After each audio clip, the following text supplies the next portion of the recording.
Jeezy, Tip, 2 Chainz, of course, Jack Harlow, Uzi Vert, G Herbo, you name him, he's produced for him. Music executives, Don Cannon. What's up, love? And I was saying, and you can correct me if I'm wrong, your business partners now that you're in business with, been for years, and with Generation now, went to school here with you. Yes, they did. So Drama's, they're both older than me, but he went here in '96. Yeah. I did not know who I was gonna be when I came in '97. You know what I mean? And then Leighton, Lake Show wound up being at Morehouse at the same time. Yeah. You know, the only reason I came here was because my family was here. I had cousins at each part of each school. I had a cousin Morris Brown, one at Morehouse, one at Spelman, and one here. And they were all older than me, but I knew I was gonna be with family. So I just came down. I had no idea I was gonna be DJ Drama. Right. You know what I'm saying? I had no idea because, you know, people at home would say, yo, he down here already cooking. He's going crazy. So if you meet him, you're gonna be in the game. You know, by the time I got down here, he was already. Y'all hear what he just said, 96, 97. And they're business partners to this day. And that's really you know, coming up to school, them schools and noodles all day. It's like, I'm trying to figure out how to get a better meal. And I know I could lean on him at any time. Like, yo, we're gonna work this out, we're gonna do this. So he was that guy for us, you know, and just mentorship all around. In those early years, he had already had his feet in the game on both sides, even in the city, and even in, you know, in the music business. He was schooling us on how to do certain stuff. I want to jump into your journey he's from Philly.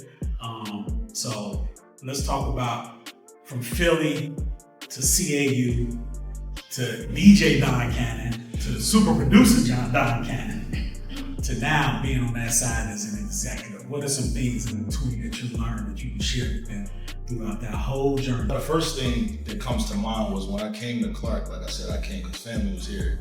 I had 2 majors I could have went into, mass communications and business management. I chose business management because I always thought that people in the music business lost money and ended up broke.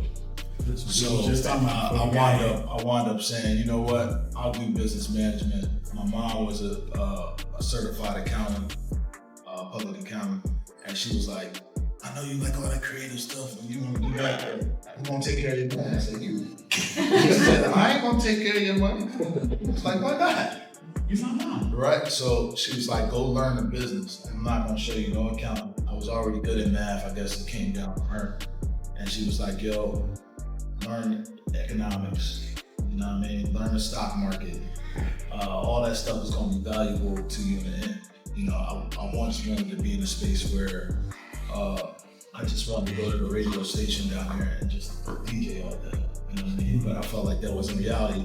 And you know, being smart, think, okay, that comes, you know, that's secondhand nature. I'm not a DJ and I don't make beats. I was always in Brawley Hall DJing for the basketball games when it was my turn, I would play, and then my turn off. So I really wanted to get into a space where I learned the financials. You know what I mean? That was very important because, you know, life goes on at some point. You know, the game isn't promised in any athlete entertainment. They'll tell you it's some patches and some rough patches. So that was the first thing that I was happy about in school. That I look back and said, man, I did business management. You know what I'm saying? I jumped in different classes. I wasn't the science guy. I wasn't the, you know, biology guy there. You know, there was a lot of people at school trying to be teachers. And I was like, well, naturally I'm a leader, so that'll come.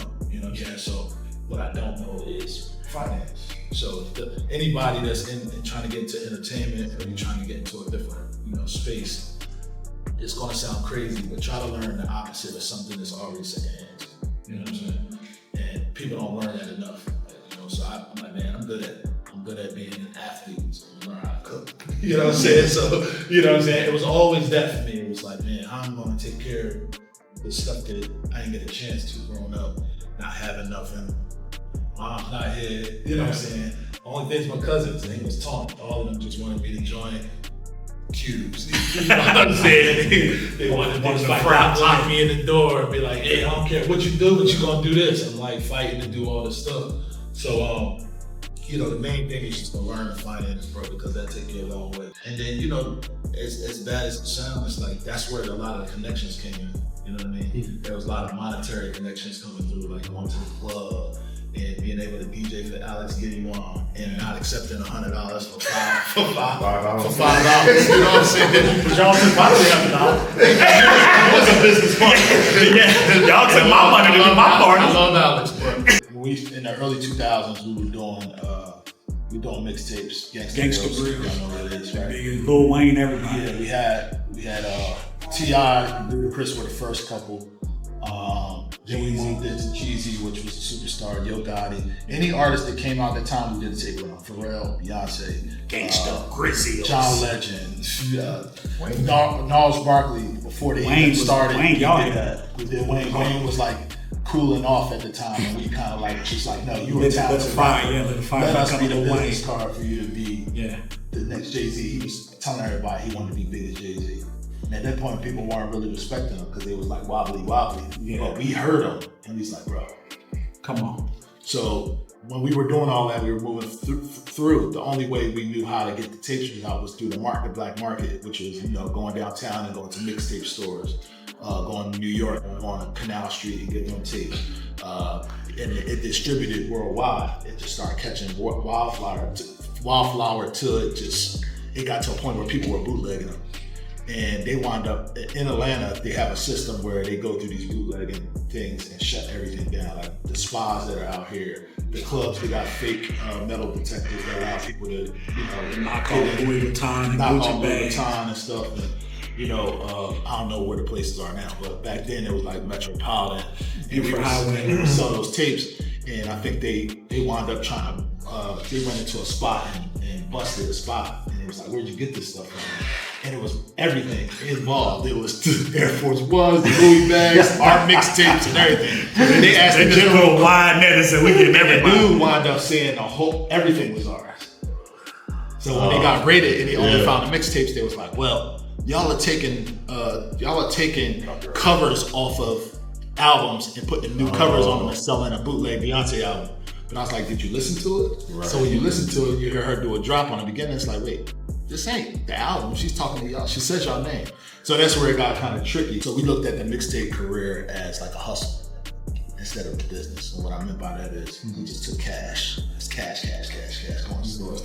We know nothing about taxes. We wasn't, we was just moving around doing what we were doing. And the biggest mistake is not learning that and just keep running through the cash to the point where we got raided eventually for, mixtapes. What they thought we were doing was totally different from what it was perceived, and that's why the case never went nowhere. Because you guys got arrested, right? Yeah, we got arrested. So this is when they just y'all came into stuff. They was on CNN, they was on national news. It was huge. And then what happened was this kid, I always talk about this kid, I never remember his name. But he probably saved our asses. I ain't gonna lie. He was a young dude that bought all our tapes. And they got a system called the RIAA, and they protect labels and artists from copyright infringement and things like that. This young kid worked at the RIAA, and while they were building the case, he went to his boss. I think it was his boss that was building the case. He actually went to them and was like, no, I'm telling you, got these guys messed up, this. He kept day after day playing on mixtapes that we were doing and how we were actually cool with the artists. And that led the guy to saying, damn, you're right, these guys. But you're telling me the law couldn't even keep up with the business relationship. Like you said, they thought you were bootlegging copies of Beyonce's album. Whole time it was a mixtape because relationships got you to record. So again, the RIAA they're hired to protect the companies. You know what I'm saying? So they can't really say y'all not doing y'all thing.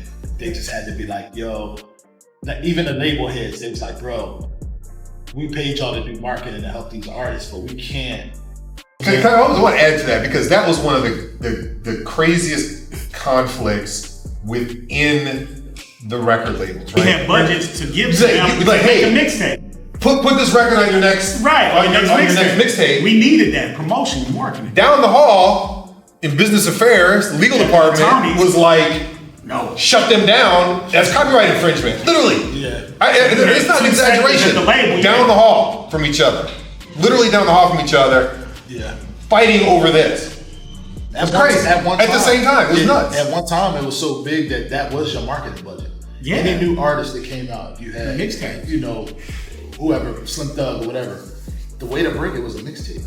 Radio was so hard to play, like because people you had to have so many relationships to even gatekeeping. Gatekeeping. You had to have so many relationships for the music director at the label to even, at the radio station to even play it. Or get your video on BET. It was so much going on, but the easy way out was like, yo, these guys is grinding. Get them a marketing budget, let them go and do what they want to do. You be going crazy.